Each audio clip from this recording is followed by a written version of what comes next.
Hello everyone, welcome to the study hub. आज का topic जो हम पढ़ेंगे वो है list of British viceroys during British India and their works, जिसमें आज का फर्स्ट पार्ट पढ़ेंगे।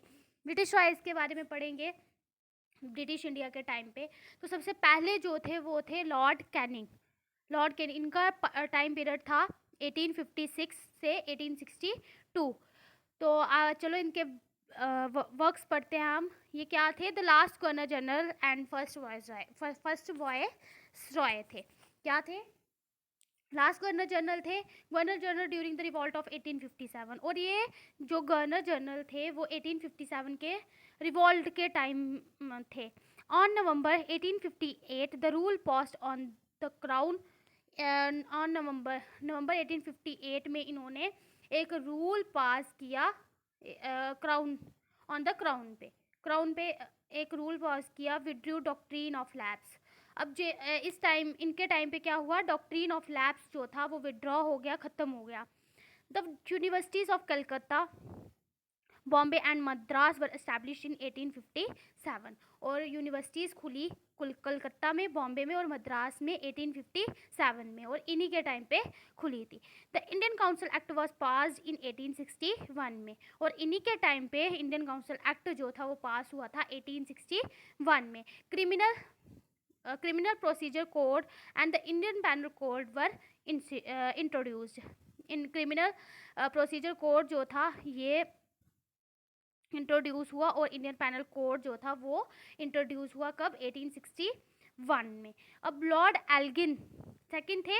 लॉर्ड एल्गिन, इनका टाइम पीरियड क्या था? 1862 से लेकर 1863 तक। ये सिर्फ एक साल के लिए ही वाइसरॉय बने थे। The वाबी movement occur during his tenure and got suppressed. वाबी movement जो थी इन्हीं के टाइम पे स्टार्ट हुई थी और सप्रेस भी हो गई थी। Setting up high courts at Calcutta, Bombay and Madras. इन्हीं के टाइम पे कलकत्ता का हाई कोर्ट और बॉम्बे और मद्रास का हाई कोर्ट जो था वो मतलब इस्टेब्लिश हुआ था। Lord Lawrence. अब नेक्स्ट है थर्ड जो थे वो थे लॉर्ड लॉरेंस। इनका टाइम पीरियड था 1864 से लेकर 1869 तक। Followed a policy of reason not interference on Afghanistan, called policy of masterly in activity. इनके टाइम पे क्या पॉलिसी, एक पॉलिसी को फॉलो किया गया जिसमें क्या था? नॉन इंटरफेरेंस इन अफगानिस्तान, कि कोई भी इंटरफेरेंस नहीं होगी अफगानिस्तान में, और इस पॉलिसी को क्या बोला गया? Masterly in activity. अब नेक्स्ट थे लॉर्ड मायो। लॉर्ड मायो का टाइम पीरियड जो था, टेन्योर क्या था? 1869 से 1872 तक। 1872 तक started the process of financial decentralisation in India. इन्होंने क्या? फाइनेंशियल डिसेंट्रलाइजेशन का प्रोसेस जो था इंडिया में स्टार्ट किया। For the first time in India a census was held in 1871। इन्हीं के टाइम पे क्या हुआ? इंडिया में फर्स्ट टाइम जो है सेंसस हुई, बट ये जो सेंसस थी ये फुल नहीं हो सकी। नेक्स्ट था opening of Rajkot College in Kathiawar and the Mayo College at Ajmer for political training of Indian princes. क्या हुआ यहाँ पे? काठियावाड़ में राजकोट कॉलेज जो है वो खुला, और मायो कॉलेज कहाँ पे? अजमेर में, फॉर पॉलिटिकल ट्रेनिंग। किन के लिए? इंडियन प्रिंसेस के लिए पॉलिटिकल ट्रेनिंग जो थी इन कॉलेजेस में दी जाती थी। Establishment of statistical survey on India. इन्हीं के टाइम पे स्टैटिस्टिक सर्वे जो था उनकी इस्टेब्लिशमेंट हुई। Next, establishment of department of agriculture and commerce. Department of agriculture and commerce की इस्टेब्लिशमेंट भी इन्हीं के टाइम पे हुई। लेकिन के टाइम पे? लॉर्ड मायो के टाइम पे। Introduction of Indian of state owned railways was a private initiative till now. मतलब स्टेट ओन रेलवे की को इंट्रोड्यूस किया गया। was the only viceroy to be murdered in office by a Pathan convicted in the Andamans in 1872। ये एक इकलौते viceroy थे जिनको क्या उनके ऑफिस के टाइम पे ही मार दिया गया। किसके द्वारा? एक पठान के द्वारा, जो कहाँ पे? अंडमान के आइलैंड इन 1872। अब नेक्स्ट है लॉर्ड नॉर्थब्रुक। इनका टाइम पीरियड क्या रहा? 1872 से 1876 तक। Visit of Prince of Wales in 1875 occurred. इन्होंने क्या प्रिंस ऑफ वेल्स में विजिट किया, कब? 1875 में। Kuka movement in Punjab during his tenure. Kuka movement जो पंजाब में स्टार्ट हुई वो इन्हीं के टेन्योर में हुई थी। Civil marriage and Arya Samaj marriage introduce. इन्हीं के टाइम पे सिविल मैरिज और आर्य समाज मैरिज जो थी इंट्रोड्यूस हुई थी। यूनिवर्सल मैरिज एक्ट इंट्रोड्यूस इन 1872। इनके टाइम पे ही यूनिवर्सल मैरिज एक्ट जो था वो इंट्रोड्यूस हुआ, कब हुआ? 1872 में। इंटरकास्ट मैरिज जो थी इन्हीं के टाइम पे अलाउ कर दी गई कि अब क्या हो सकता है, इंटरकास्ट मैरिज भी जो है वो हो सकती है।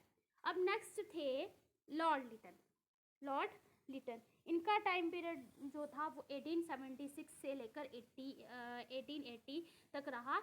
ये बहुत इंपॉर्टेंट वाइसरॉय हैं उनके, और इनके टाइम पे बहुत सारे काम जो थे वो हुए थे। इन्हीं के टाइम पे जो दिल्ली दरबार था 1877 में वो लगा था, तो इसलिए इनको बहुत, इसके बारे में हम डिटेल में पढ़ेंगे। नेक्स्ट क्या है? Lord Lytton was an experienced diplomat and a man of sticking ability and brilliance. The British क्या हुआ? लॉर्ड लिटन जो थे वो एक एक्सपीरियंस डिप्लोमैट और बहुत सारी एबिलिटीज़ के साथ, और एक ब्रिलियंट जो थे, एक बहुत इंटेलिजेंट इंसान जो ये थे। The British Prime Minister Benjamin Disraeli appointed him as the Viceroy of India. उस टाइम पे ब्रिटिश के मतलब ब्रिटेन में जो प्राइम मिनिस्टर थे कौन थे? बेंजामिन डिसरेली। इन्होंने इनको इंडिया का वाइसरॉय जो था अपॉइंट किया था। ही ऑर्गेनाइज्ड ग्रैंड दिल्ली दरबार इन 1877। इन्होंने ही दिल्ली दरबार जो था 1877 का स्टार्ट किया था। ये बहुत इंपॉर्टेंट क्वेश्चन बन जाता है कि 1877 का दरबार जो था वो किसने ऑर्गेनाइज किया था और कब किया था? 1877 में, और किसके द्वारा किया गया था? लॉर्ड लिटन के द्वारा। जिसमें Queen Victoria was proclaimed as Queen Empress of India. जिनमें क्वीन विक्टोरिया को क्वीन एम्प्रेस प्रोक्लेम किया गया था, और उनको एक टाइटल मिला था, केसरे हिंद जो है टाइटल दिया गया था। किसको? क्वीन विक्टोरिया को टाइटल मिला था दिल्ली दरबार में केसरे हिंद का। तो और मेजर इवेंट्स जो थे इनके टाइम पे क्या हुए? फेमाइन पॉलिसी, सेकंड था एंग्लो अफगान वार इन्हीं के टाइम पे हुई थी, और vernacular press act and arms act in 1858 जो था इन्हीं के टाइम पे, वर्नाकुलर प्रेस एक्ट जो था इन्हीं के टाइम पे इस हुआ था। So this is all about today's lecture. I hope you will like. If you like, then please press the bell icon and subscribe our channel. Thanks.